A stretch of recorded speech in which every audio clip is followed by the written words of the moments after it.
On our Hanging With segment today, we're with one of the bright lights in the WWF developmental system, Steve Bradley. And of course, Steve, you've been in this system about 3 years.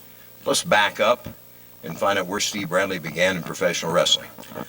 Well, you're really backing up a long way, Les. I guess if you want to talk about where I first started in wrestling, it would be back in the Boston area. I was about 13 to 14 when I first got the wrestling bug. I first started watching wrestling and really getting really into wrestling. And like I said, I grew up in Boston, so all the matches that went on in Boston were at the Boston Garden, which is now the Fleet Center. So being 13 years old, 14, not having a lot of money, I kind of grew up in a lower middle class family. I used to sneak into the Garden, when I could, catch the matches, so got a little older, 14, 15. Finally, I got the word that somebody was opening up a little independent company in New Hampshire called Ringside Wrestling. And I was only 15 years old, and New Hampshire has a state athletic commission. So knowing that and knowing you had to be 18, I thought to myself, well, I can probably work out a little something. So I called the guy and said, hey, I'm a pro wrestler. I'm 19 years old, and I've been trained by Killer Kowalski, which was all lies.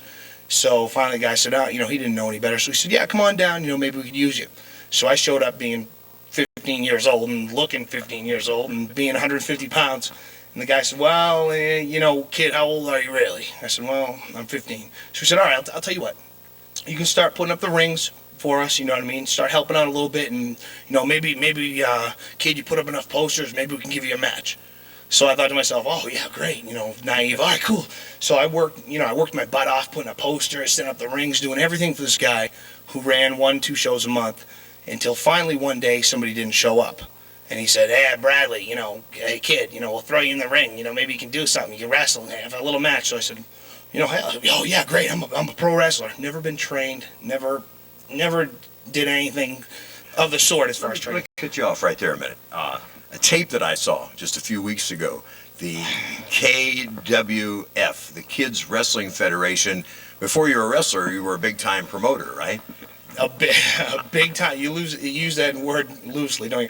Well, yeah, when I was 13, 14, like I said, when I got the wrestling bug, I built a little ring in my backyard, and we did something similar to backyard wrestling, except what we did was we used to work out little deals with high schools in the area. They let us come in, and we do a little split with them, and me and a bunch of my friends used to put on little shows in the school gyms, like the tape that you saw. Right. But I mean, we weren't trained. We just went in there and did what we saw. Not like backyard wrestling that you see today. No, we didn't use weapons or anything like that. We tried to imitate what we saw on TV, and it worked out good. It gave me I guess if you want to say, a little bit of an edge when I got into when the guy gave me my first match. I guess it gave me kind of a little edge. Right. We just mentioned we're running short on time here in this segment. You've been in the WWF developmental system for 3 years. And certainly your talent's come along, and I think you're on the verge of moving up. I know this heavyweight title tournament here in the HWA, you think if you kick up enough dust, make enough noise there, that they got to notice it up in Stanford? Oh, yeah, well, that's the thing. The heavyweight title tournament's coming up.